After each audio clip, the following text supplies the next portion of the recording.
My Dharma name is Xianyin. I'm very happy to see so many people here today, Memorial Day weekend. Today I'm going to talk about a practice that Buddha said, when we practice it well, has some amazing benefits. He said, we will sleep happily, we will wake happily, we will not suffer from bad dreams, we will be dear to human beings and to non-human beings, we will be protected, and because of this, we cannot be harmed by fire, poison, or weapons. Our mind will quickly get concentrated. Our faces will be serene and beautiful. And we will die peacefully. And even if we aren't able to attain complete awakening in this life, at the very least, we will be born into the Brahma world. This is the quality of loving kindness, or metta in Pali, and the topic of my talk today. Venerable Jiru asked the junior teachers this year to pick a topic from Venerable Thich Nhat Hanh's book, The Heart of the Buddha's Teachings.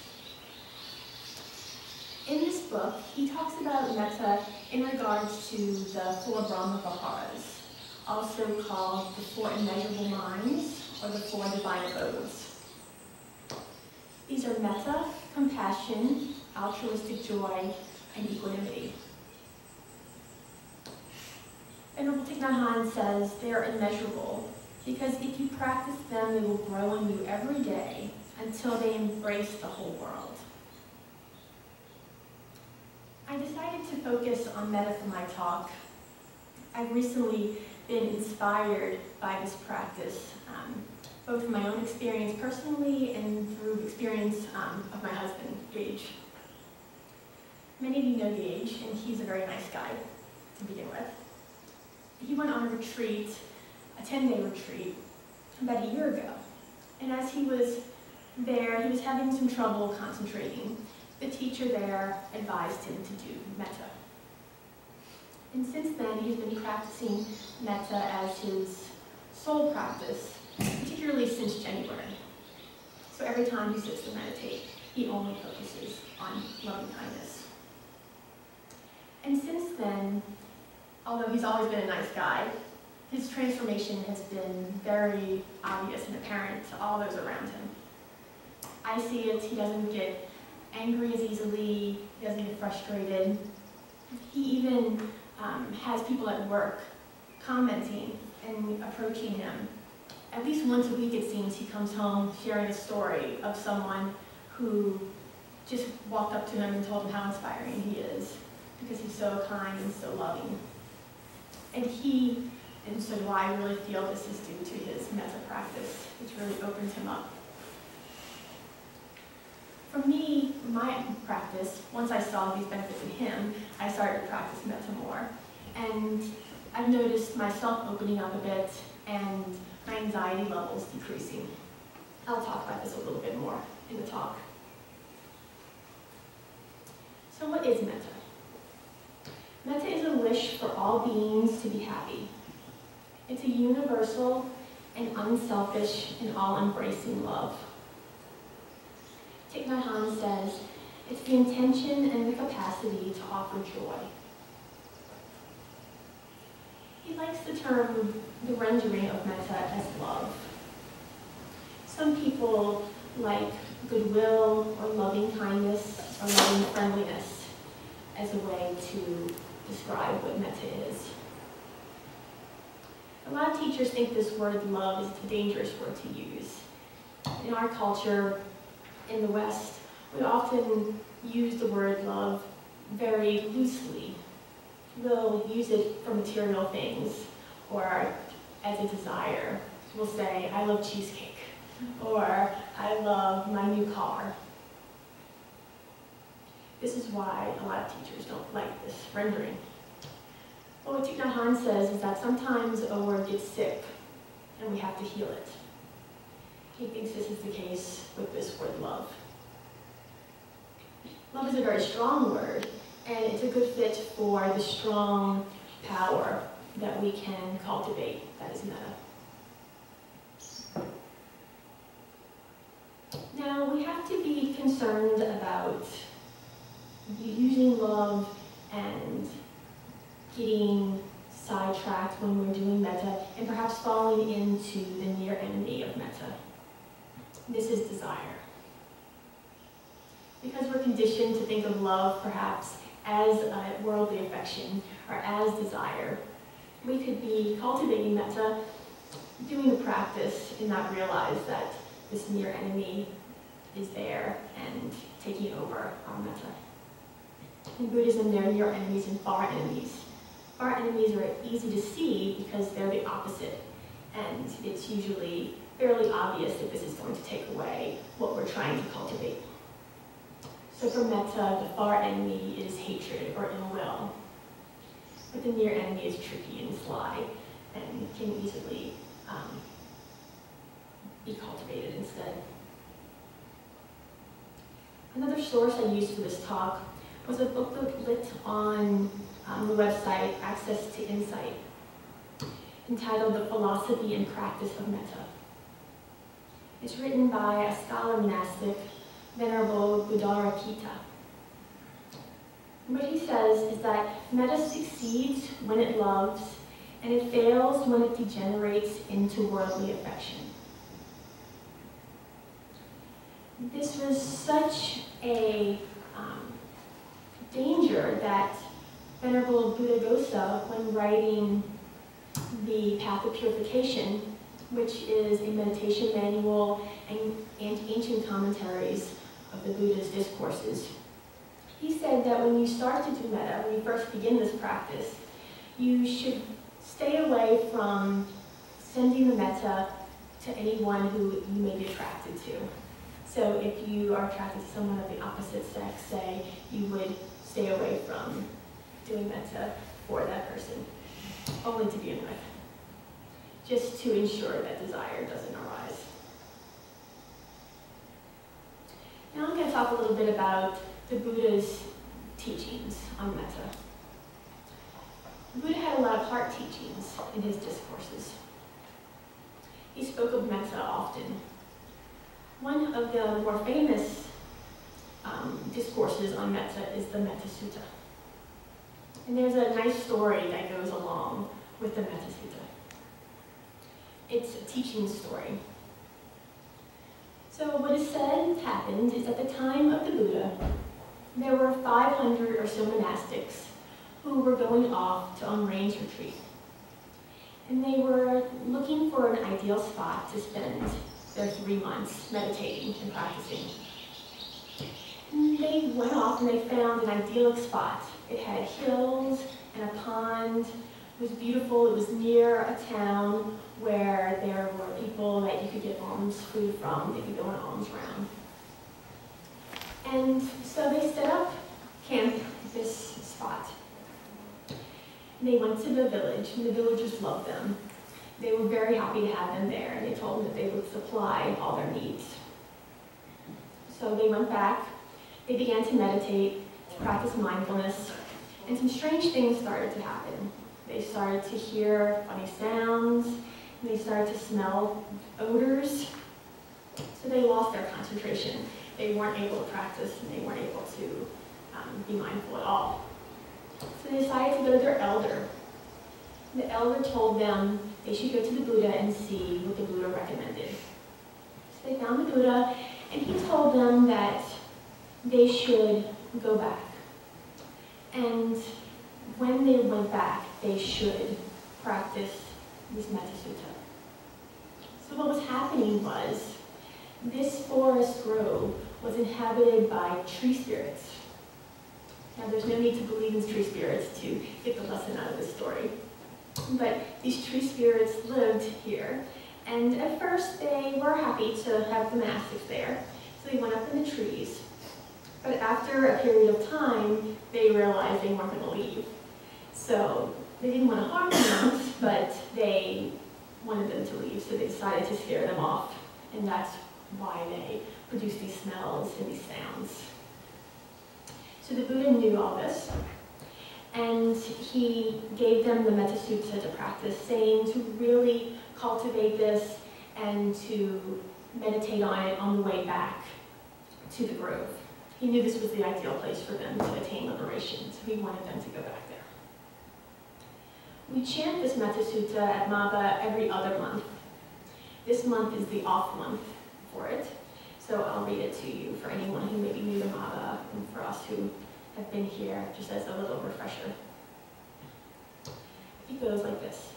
This is what should be done by one who is skilled in goodness and who knows the path of peace. Let them be able and upright, straightforward and gentle in speech, humble and not conceited, contented and easily satisfied, unburdened with duties and frugal in their ways, peaceful and calm and wise and skillful, not proud or demanding in nature. Let them not do the slightest thing that the wise would later reprove. Wishing in gladness and in safety, may all beings be at ease. Whatever living beings there may be, whether they are weak or strong, omitting none, the great or the mighty, medium, short or small, the seen and the unseen, those living near and far away, those born and to be born, may all beings be at ease. Let none deceive another or despise any being in any state. Let none through anger or ill will wish harm upon another.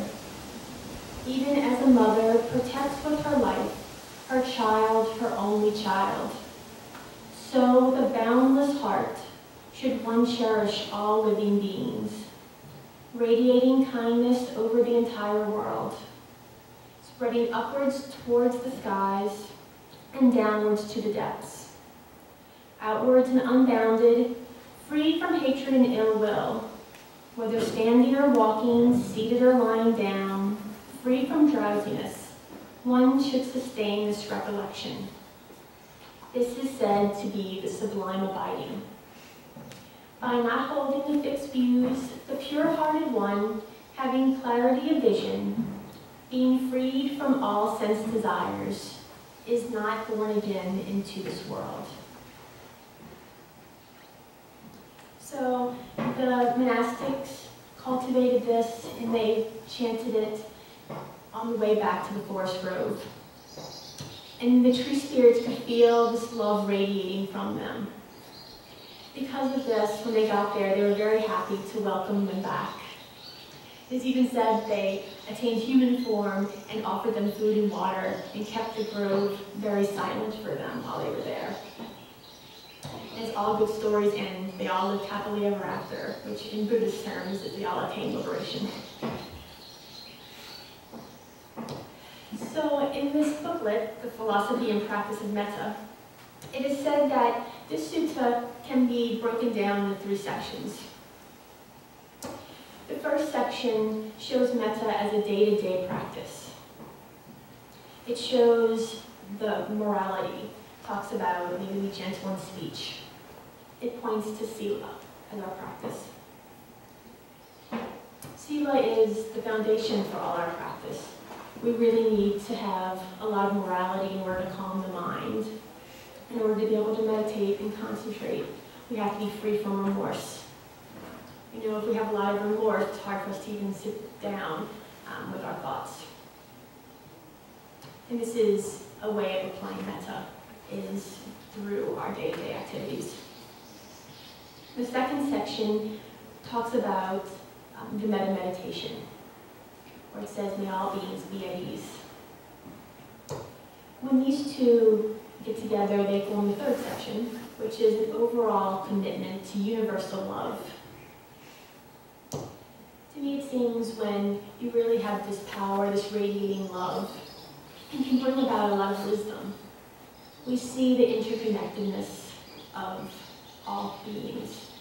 we can see when we share this intention, when we are radiating this energy out, we can see the effect that it has. And as Thich Nhat Hanh terms it, we can see the interbeing of everything. Now, metta is used as an antidote to many troublesome mind states.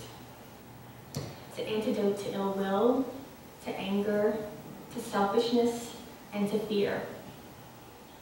I have some experience with anxiety in my life. This seems to be the one thing that I always get to practice with. And there have been times when meditating where I'll have a troublesome thought or a memory from the past. Or just this morning, I was walking to the Xianyin pavilion and I heard what sounded like a large animal in the forest. So immediately, poof, I got a flight or fight or flight experience where I had some anxiety arising. So because I've been preparing for this talk, I was able to use metta, and I told myself, may I be free from anxiety, may I be at ease. And I was able to keep walking. Well then, a large snake was in my path. Like this was all there to teach me before this talk. It was on the bridge, a very long black snake. So I knew if I went back, there's the large animal. If I go forward, there's a snake. So I had to choose which way to go. Again, I stopped, did metta for myself, and the anxiety ceased. And I figured the snake was dead because the snake wasn't moving at all. It wasn't flickering its tongue, nothing. So I thought it was safe to move past him. I sent him some metta, and I went on my way. Well, later I saw some Dharma friends here and told them about the snake. And we went back, and so happens the snake was not dead. The snake was not there anymore. So hopefully he received my metta, and he's happily on his way. So this story is to show that metta can really help with anxiety. It's a way to stop our thoughts from proliferating out of control. Now, how do we do metta? How do we cultivate this? Buddhaghosa wrote about metta, and he wrote about the verses, how we can use certain verses to chant in our minds to set this intention and cultivate this loving kindness.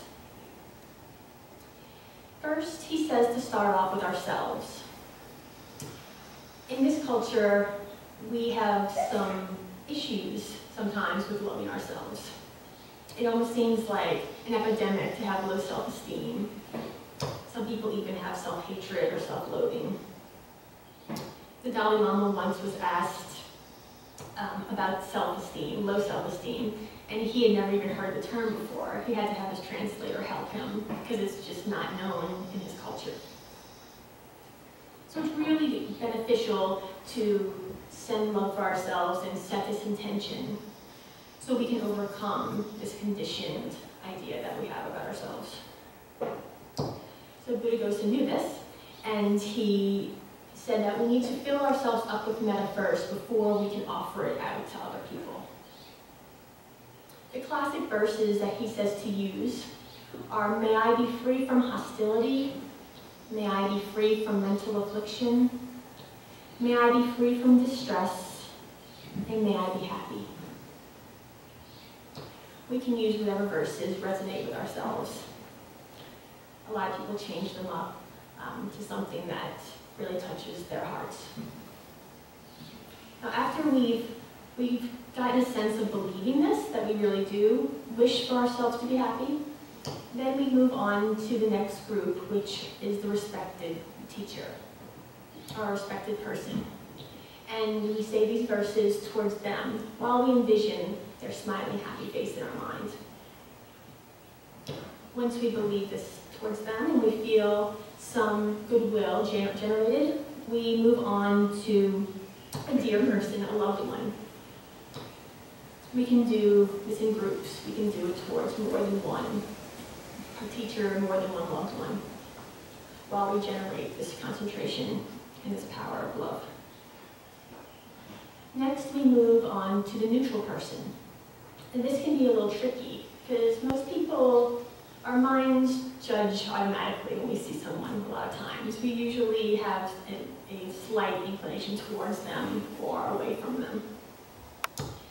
For me, I had trouble finding a neutral person at first. I finally found somebody who was working at a market near my house that I frequented. At this time, I didn't know Buddha-Ghosa's teachings on the opposite sex or the same sex, whoever you're attracted to. So this was a male. But he would never smile, he just always looked down, and there was nothing about him that was particularly attractive or not. So he was very neutral. And I started my practice with him. Eventually, I started to feel a little bit of warmth for him. And when I walked into the market, that warmth came up in me. And this really increased my faith in this practice. I saw how it changed and opened me up towards the person. And what really increased my faith was his reaction to me. Because after a while, after going in and having these feelings towards him, he started to become more open. And he would look up and smile. And he would interact with me when I would check out. So he then became my dear person, not my neutral person. I had to move him and find another neutral person. It's very good to have these experiences that increase our faith. They help us to keep practicing, keep us on the path. It's the first of the 5 spiritual faculties in Buddhism, this confidence and this faith. So after we find our neutral person and we're able to develop metta towards them, we then move on to a person who may be an enemy or maybe a hostile person. It's said if we don't have an enemy that we can skip this section. We don't want to try to search for an enemy in our minds. And after this, we can then work on breaking down barriers, which is where we send this loving kindness out to all beings everywhere. Now, when I started to do metta at first, I would use these verses in my mind, and I didn't really have much success, I felt. I wasn't feeling anything. I would just say the words, nothing was really happening, so I didn't continue some years ago. Well, I then came across a more contemporary teaching of metta. I was also taught by Venerable Feng Mu, who used to be monastic here at Mapa, his way of doing metta. And this really worked for me, so I want to share it with you all, just in case the verses aren't necessarily working for you. What he said to do, as well as Ajahn Brahm, is to envision maybe a baby animal or something that elicits this feeling of warmth in your heart. And to him, it was a baby squirrel. At this time, I think I had just found some baby bunnies. So when I thought of them, I really felt this warmth in my chest. Once you get this warmth in your chest going, then you replace this image of the baby animal or whatever you're using with an image of yourself. So it takes a little bit of practice, but I found it to be very beneficial. I was then able to have an image of myself with this feeling paired up. And this really strengthened this practice for me. And then you go down the sequence. There are some teachers that actually teach just to focus on the feeling and radiate it out if the verses aren't working for you. Now, this love is can be extremely powerful when we get to the point where we're able to radiate out to all beings everywhere. And how often should we practice metta? Some people like to do the practice at the beginning of their meditation. It helps them to calm their minds and to gain some concentration, and then they'll switch over to whatever their meditation object is. Some people like to do it at the end of the meditation because they feel their mind's really strong and powerful at that point, and then they can really send it out. And like I said about my husband, you can do it as a full practice as well. And when we do it as a full practice, it really can bring us into deep states of concentration. It helps us to overcome the hindrances. When we can fill our mind and our hearts with this quality, we can overcome the 5 hindrances of ill will and desire, sleepiness and restlessness, worry and doubt. Now, Venerable Bhante Ji has written a book on how to access these deep states of concentration, also known as jhana. The book is titled Beyond Mindfulness in plain English. And in it he says that feelings in the center of the chest may occur, feelings of bodily warmth. As soon as it comes, you should let go of the metaverses, place your entire concentration on the sensation, and expand it to suffuse the entire body. This feeling can then be used as a bridge to allow you to slide naturally into jhana.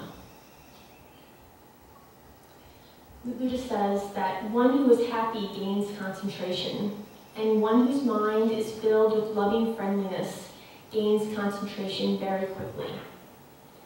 So if we can get to the point where we really are filling our minds with this thought of goodwill and we're able to feel the sensation, then we can use this to get into access concentration, these deeper states of absorption.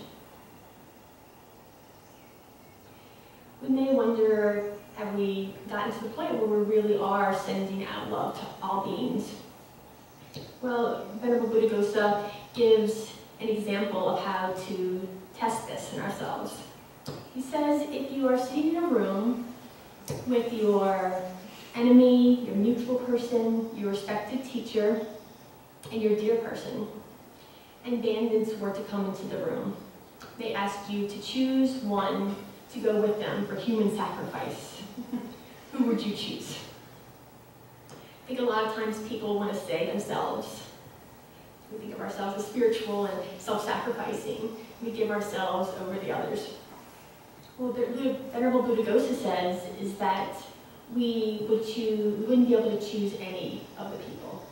That our love would be so pure for ourselves as well as others that we wouldn't be able to pick any to go with the bandits. Now I'd like to end my talk with a little bit of encouragement from the Buddha. Sometimes these qualities can seem very lofty and perhaps hard to attain. What he says is, if it were not possible to free the heart from entanglement, I would not teach you to do so. Just because it is possible to free the heart, there arise the teachings of the Dharma of liberation, offered open-handedly for the welfare of others. May we all experience the benefits of loving kindness. May we all be happy, free from hostility, free from distress. Thank you for your attention.